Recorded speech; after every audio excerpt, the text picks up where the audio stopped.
पार्थ पवार यांच्या कंपनीला मुद्रांक शुल्क वसुली करता आता नोटीस बजावण्यात आली आहे।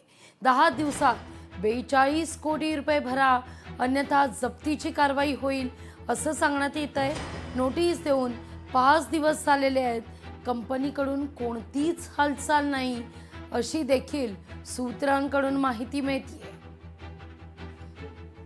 या सगळ्याविषयी अधिक माहिती घेऊया, आपल्या प्रतिनिधी भाग्यश्री आपल्या सोबत जोडल्या गेलेल्या आहेत। भाग्यश्री, खरं तर या सगळ्या प्रकरणी मुद्रांक शुल्क वसुली करता नोटीस आहे। 10 दिवसात 42 कोटी रक्कम ही भरायची आहे, नाहीतर जप्तीची कारवाई होईल। पण कंपनीकडून कुठलीही हालचाल होताना दिसत नाहीये। 5 दिवस झाले। नक्कीच लाघवी 15 दिवसांची मुदत जी आहे ती मुद्रांक शुल्क ऑफिसने दिलेली होती। मुंढवा येथे जमीन व्यवहार प्रकरणात मुद्रांक शुल्क बुडवल्या असल्याने पार्थ पवार यांना ही नोटीस जी आहे ती बजावण्यात आली होती। जवळपास तब्बल 42 कोटी रुपये आहेत।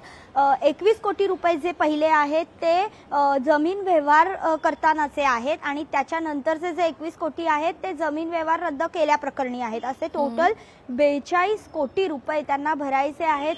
त्यातले 15 दिवसांपैकी 5 दिवस उलटून गेलेत। आता केवळ उरलेत फक्त 10 दिवस। अजूनही कंपनीकडनं कोणतीही हालचाल नाहीये। त्याच्यामुळे मुद्रांक शुल्क चे जे कार्यालय आहे, जे अधिकारी आहेत, ते नेमकं आता काय पाऊल उचलतायत हे बघणं महत्त्वाचं आहे। कारण आपण जर बघितलं तर या सगळ्या मुद्द्यावर प्रचंड मोठं राजकारण झालेलं देखील पाहायला मिळालं।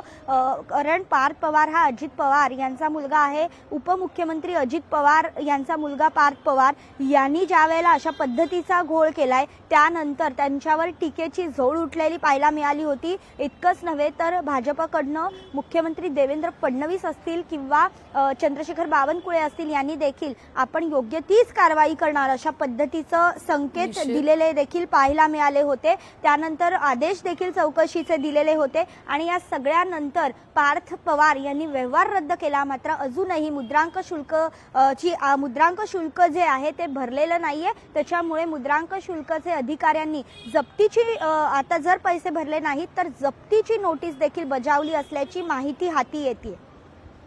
निश्चित भाग्यश्री, धन्यवाद तुम्ही दिलेल्या सविस्तर माहिती करता। लोकशाही मराठी ऐका, पहा, जागरूक रहा।